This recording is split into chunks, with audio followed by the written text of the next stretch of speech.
What's the deal, everybody? Welcome back to the studio. I'm Jeremy Deal, and I'm sure you read the title by now, so you already know that I want a new old camera. Now, let me go ahead and dive into this a little more. Recently, I was kind of cleaning up everything, going through a bunch of my big box of old cameras, and going through all these cameras you can see over here. These are all old film cameras, and all of them work. Well, okay, well, that actually is an old video camera. But these are all old film cameras, except that one. That old brownie right there, that one doesn't work. But this one up here, pretty sure it still works. Either way, I digress, back to the point. Cleaning up all these old cameras, it made me feel nostalgic. It reminded me of a time where I was actually in love with creating an image and the image itself. Back when I shot film, back when there was no instant gratification, no ability to look at something and instantly make an adjustment and get something better the next time. Back then it was using your knowledge and thinking about your environment to create an image and hoping whenever you got it back, it looked right. Well, something in particular got me thinking about this, and that's that camera, right? Well, hold on, let me get this camera. Yeah, I don't know if you saw behind the curtains. I'm wearing shorts down here, pulling that Zoom meeting look. Don't judge me. It's hot in my studio right now. This is it. Boom. Kodak Instamatic Reflex. This is my grandfather's old camera. So now it's my old camera. When he passed away, I got it. But this is the first thing I ever really saw when it came to photography. This is the first thing I learned to shoot anything on, and I still have this camera. And long story short, I'm gonna be going on a vacation later this year, and I'm looking for something to make me fall in love with the image again. Now, typically I would just use something like my phone, or I would bring something big and professional like my A7R4 or something along those lines. But this had me debating on bringing film. And then I kind of remembered what a hassle that was. So maybe I won't be bringing film, but I do want to get something for myself, something that helps me fall back in love with the image itself. Now, since starting this YouTube page and progressing my video, or not my video, redo that. Since starting this YouTube page and progressing my business from more of a photocentric business to more of a video-centric business, and just being excited by video itself and everything there is to learn in the process, I kind of put photography on the back burner. And therefore, in the process, my love of creating images also went on the back burner. I was more obsessed with the gathering of knowledge on how to do video than I was on continually perfecting a craft I have already learned and mastered. In my own personal opinion, up to you. I mean, you've seen my work. You be the judge. I like it.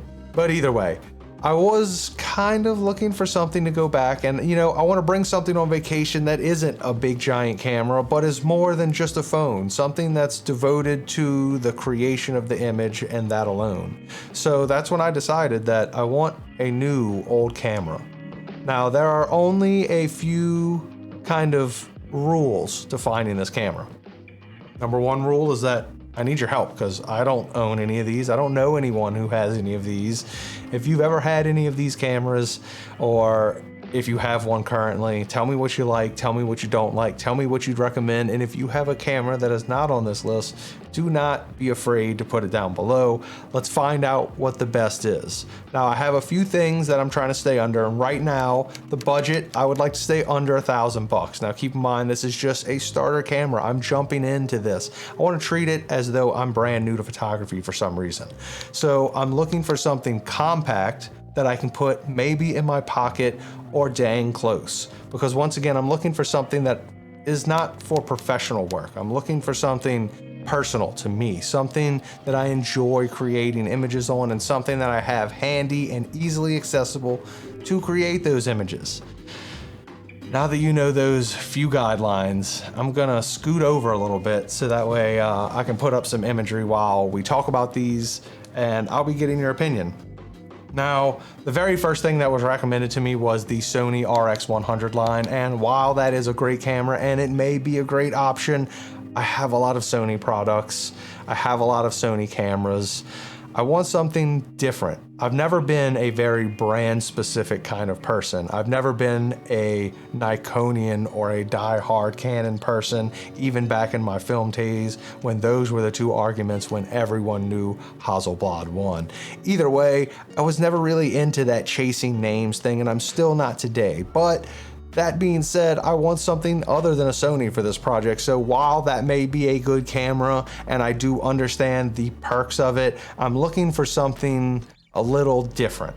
So let's move on to the compact and the premium compact cameras that I'm actually looking at and debating on, and the first ones are going to be the two Fujis. The first camera I'm debating on getting is the Fuji X100T. Now I can get this used for about $900. It's got about a 35mm equivalent f2, and it is probably, well, it's not the most recently released camera on this edition, but it's pretty close and it's to the topper point of the budget. The next one would be the Fuji X30. It was released a long time ago. I can get it for about $700 used. Once again, 35mm. Word jumbles today. You know what? Let me just bring back the good old water. There we go. Water's good. I like both of these cameras because they're both compact. The lens is right there on it. I don't have to think about interchanging lenses. It's a fixed focal point. I'm down for that. Neither one of them are video centric, though I do believe both of them have the ability to do video, even though I don't care about that at all, so that's a null factor. So either one of those two cameras. The next two that I'm looking at are truly compact and pocketable, and they're both from the Ricoh line, and they're the GR cameras. Now technically there's three different cameras I'm looking at here. I'm looking at the GR2, which is the older version, or the GR3 or the GR3X. Now, the difference between these cameras really are between the GR3 and the GR3X. The GR3 and the GR2 are kind of the same camera. Few little upgrades in between the two.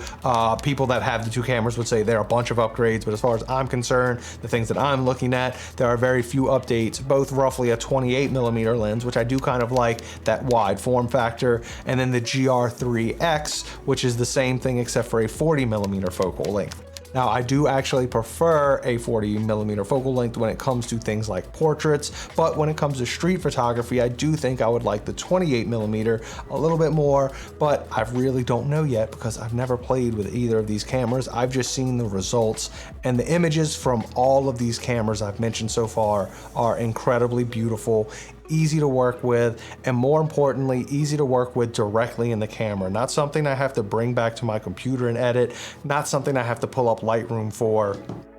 I'm just trying to, let me get back over here now that I'm done talking about this. Now, I'm just trying to fall back in love with creating the image, that nostalgic feeling of just enjoying the image of what you're doing, a way to kind of document my life. I don't know, something that's not professional. I've been obsessed with the professional aspect of photography and videography for so long that I forgot what it even means to do it on a personal level. When I create personal photos now, it's such an endeavor. I have to break out the lights. It's a lot. I'm trying to do something less, something smaller. So please help me decide what old new camera to buy here. I need your help, please. As always, keep rocking and rolling. Enjoy what you're doing. Like me, this may not be a smart business decision because actually this camera is not for business at all. This is the first thing I'm actually buying myself personal that's not related to business in a long time. So catch you next time. Boom.